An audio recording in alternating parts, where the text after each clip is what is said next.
بسم اللہ الرحمن الرحیم.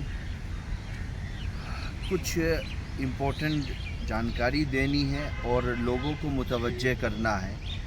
بہت سارے مساجد، مدارس، قبرستان اور خانقاہوں کو بچانے کی ایک مضبوط لڑائی لڑنی ہے پوری قوم کو مل کر کے.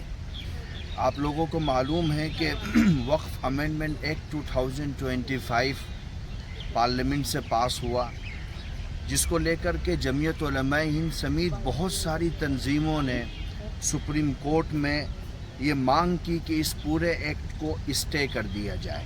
یہ ایکٹ کانسٹیٹیوشن کی سول پر آکرمن کرتا ہے اور مسلمانوں کے دیے ہوئے ادھیکاروں کو پیروں تلے رونتا ہے.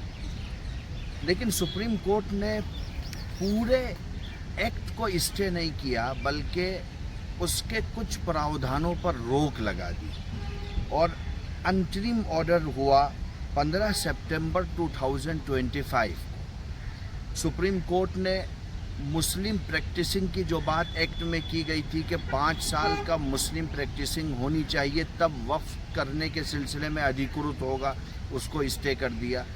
اگر کوئی ووادت بھومی ہے تو ڈسٹرکٹ مجسٹریٹ طے کرے گا کہ وہ وقف ہے یا وقف نہیں ہے، اس کو بھی اسٹے کر دیا.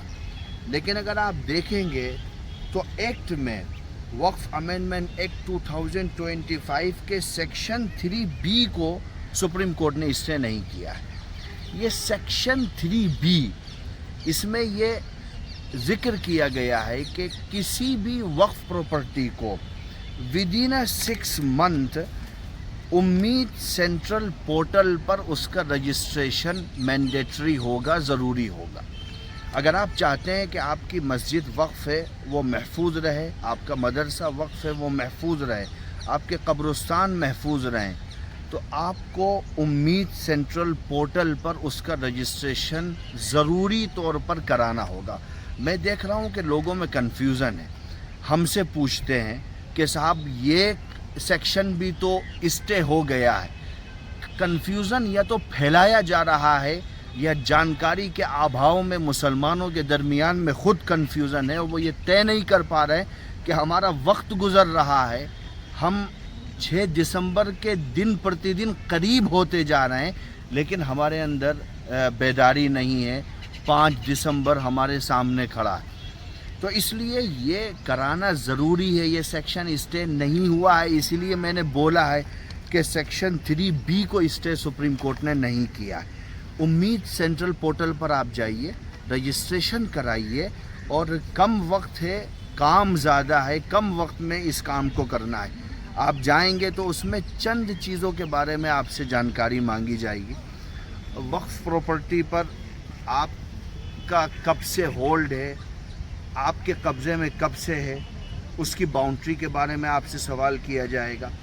وقف کس نے کیا، کب وقف کیا، کس طریقے سے وقف کیا، اس کی جانکاری مانگی جائے گی. اگر وقف نامہ ہے تو اس کے بارے میں سوال کیا جائے گا. خسرہ خطونی کے بارے میں سوال ہوگا. اگر پراپرٹی سے متعلق کوئی کیس چل رہا ہے تو اس کے بارے میں جانکاری مانگی جائے گی. میں نے کچھ کلوز کی ویاخیا کی ہے، لیکن ہم کو جاگرک ہو کر کے اس ٹائم پیریڈ کے اندر اپنا رجسٹریشن امید سینٹرل پورٹل پر کرا لینا ہے. اور جمعیت علماء ہند اتر پردیش کا لیگل سیل اپنے پریزیڈنٹ مولانا اشہد رشیدی صاحب کی ادھیکشتا میں پورے اتر پردیش کے اندر جو لوگ بھی اس کے بارے میں جانکاری لینا چاہتے ہیں یا ان کے من میں کچھ سوالات ہیں، ہمارا لیگل پینل ان سوالات کو حل کرنے کے لیے گراؤنڈ زیرو پر کام کر رہا ہے. آپ ہمارے اسٹیٹ سے بھی بات کر سکتے ہیں، اسٹیٹ آفس سے بھی بات کر سکتے ہیں. لیکن آخر میں میری یہ اپیل ہے اور امید کے ساتھ میں کہ اب ہم غفلت سے باہر نکلیں گے اور وقت رہتے ہوئے اپنی پراپرٹی کا امید سینٹرل پورٹل پر رجسٹریشن کرا دیں گے.